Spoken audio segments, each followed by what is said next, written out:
नमस्कार मित्रांनो, तर आज आपण करत आहोत 100 is equal to 100 code in C लँग्वेजचा 6वा प्रोग्राम। तर आजचा आपला क्वेश्चन असणार आहे की convert the minutes into second stdio.h ही हेडर फाईल इन्क्लूड करून इंट मेनचा वापर करून आपण करूया प्रोग्रामला सुरुवात। कर्ली ब्रॅकेट ओपन करून सर्वात पहिल्यांदा आपण व्हेरिएबल डिक्लेअर करून घेऊया। तर व्हेरिएबलचा डेटा टाइप असणार आहे इंट, कारण इनपुट असलेली व्हॅल्यू किंवा आउटपुट दिलेली व्हॅल्यू ही आपली साध्या इंटिजर मध्ये असणार आहे, त्यामुळे आपण इंट हा डेटा टाइप घेत आहे। तर मिनिट्स आणि सेकंद हे दोन व्हेरिएबल घेत आहे। मिनिट्स का तर इनपुट घेतलेली व्हॅल्यू स्टोअर करण्यासाठी, आणि सेकंद म्हणजे आपल्याला जे आउटपुट दिसणार आहे ते सेकंद मध्ये ती जी व्हॅल्यू असणार ती आपण सेकंद मध्ये स्टोअर करू शकतो। तर प्रिंटएफ करून एंटर द नंबर, आपण युजरला एक प्रॉम्प्ट देत आहोत की नंबर एंटर करा। तो जो नंबर एंटर करेल त्याचं आपल्याला सेकंद मध्ये रूपांतर करून द्यायचं आहे। तर ती व्हॅल्यू आपल्या मिनिट्सच्या व्हेरिएबलला स्टोअर करण्यासाठी आपण %d स्कॅनएफ करून %d यूज करत आहोत, कारण आपण इंट घेतलेला आहे अँड मिनिट म्हणजे ऍड्रेस ऑफ मिनिट। तर प्रत्येक लाईनला आपल्याला सेमीकोलन हा द्यावाच लागतो, त्याशिवाय आपला प्रोग्राम रन होत नाही।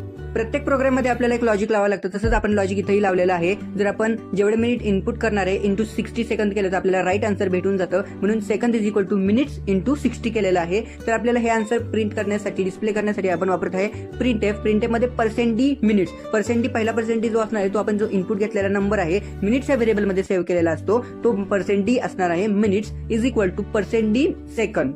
जो आपला आन्सर येणार आहे ते सेकंद या व्हेरिएबल मध्ये स्टोअर असणार आहे। तर ते %d सेकंद /n कशासाठी आपण कंपायलरला सांगत असतो की ही लाईन ब्रेक करून जे पुढचं आउटपुट येणार आहे ते नेक्स्ट लाईनला येऊ दे। आता याच्या पुढे आउटपुट येणार नाहीये, पण तरी आपण /n इथं टाकत आहे। तर मिनिट्स आणि सेकंद या दोन व्हेरिएबलला आपण स्कॅन करून हे आउटपुट आणत आहे। ऍज युजुअल रिटर्न 0 करून आपण आपला प्रोग्राम करूया कम्प्लीट।